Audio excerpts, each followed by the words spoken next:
Hello, everyone, and welcome to CE Institute. My name is Selena Belisle, and I am the founder and one of the instructors here at the school that teaches myofascial release bodywork.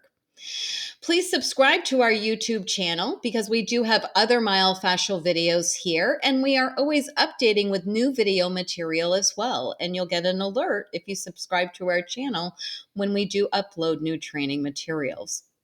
If you want more references on myofascial bodywork, you can come to our website, which is ceinstitute.com, and click the free training tab. Underneath select a category, you can scroll down to myofascial release.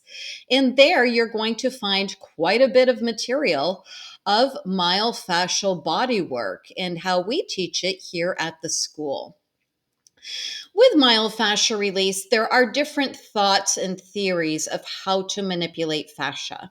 There are many different types of fascia in the body, including superficial fascia, deep myofascia, and also things like visceral fascia. And some people are creating fourth categories of meningeal fascia and more. And the different thoughts about manipulating fascia is some people think that you cannot tear fascia. It would require 500 pounds of pressure to tear fascia. I do think that fascia can tear with much less pressure, but there's different debates and theories about that. Now, when we're teaching myofascial release here at the school, we usually like to manipulate Play-Doh. So that's what I'm going to show you next is my manipulation of Play-Doh to give you some examples of how we want to work fascia, specifically the speed of our work in myofascial release. And we hope that showing you this video of how we're going to manipulate fascia and how that should mimic that speed in myofascial release will help you understand how we feel manipulating fascia underneath the skin and surrounding the muscle can be achieved. Enjoy. If you can, I'd love for you to get some Play-Doh and work with Play-Doh. When you warm up Play-Doh, it becomes more pliable and stretchy, right? And if you try and pull Play-Doh apart really quickly, it's just going to break. It's not going to string. So think about when you're working with those adhesions. Do we want to rip adhesions with massive force? That's probably going to create more scar tissue and more adhesions, right? Finally, in the surgical world, I'm hearing surgeons say, well, I could go in and remove that scar tissue, but it's probably just going to create more scar tissue. Finally, they figured that out. Decades ago, when there was scar tissue, they're like, oh, we're going to go in and remove the scar tissue. Well, they were just creating more scar tissue on top of the scar tissue. So we're finally realizing that maybe blunt force trauma and surgical removal and cutting is not the best way to address soft tissue adhesions. We can manually manipulate these, usually without creating more adhesion and more problem. And the way I want you to visualize this and remember this is hopefully through working with Play-Doh.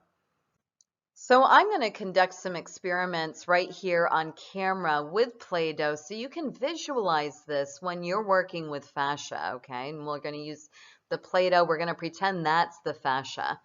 We're going to try and abruptly force fascia, which is just going to tear fascia or the Play-Doh. And we're going to try and slowly manipulate the fascia like we do our myofascial techniques, pretending that Play-Doh is the fascia. Let's see how the Play-Doh responds to our myofascial theories. So here we are with Play-Doh, right? And I have my ball of Play-Doh. Now what happens when I aggressively treat Play-Doh?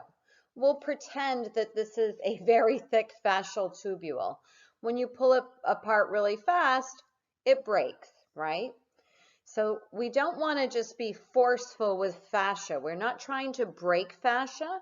We're trying to separate fascia and allow fascia to become thinner in multiple tendrils. Under pressure, fascia will simply separate.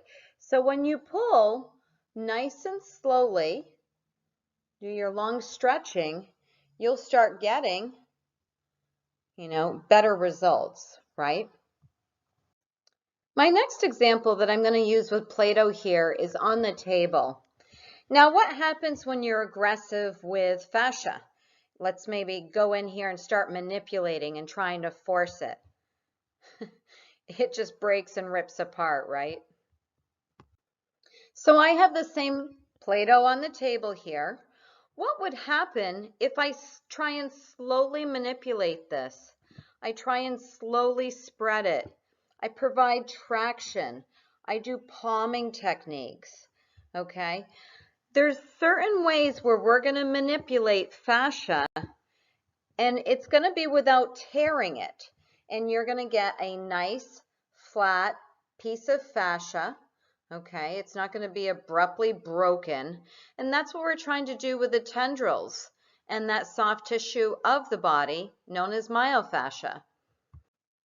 I'd like to be clear with myofascial bodywork. You can be forceful in myofascial bodywork and use a lot of pressure, but you need to do so gently and ease into it. Okay, it's similar to working with Play-Doh. If you abruptly force strokes, you're probably just going to do a lot of tissue tearing, especially of the fascia itself. Now, don't get me wrong, it's not going to be the end of the world if some fascia tears, and it probably tears all the time during massage and just, regular bodily use. But we don't want to forcefully and purposely rip fascia, rip soft tissue with forceful movements. We can use a lot of pressure, but we're going to ease into it. Our strokes will be slow, deliberate, and then we'll increase pressure, increase pressure, increase pressure to the client's tolerance. We never want to hurt them. We never want to engage over a 7 on a scale of 1 to 10.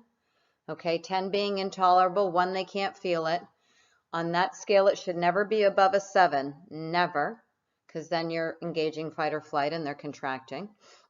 And other harmful effects of bodywork, forceful bodywork. But I want to be clear again, you can apply quite a bit of pressure.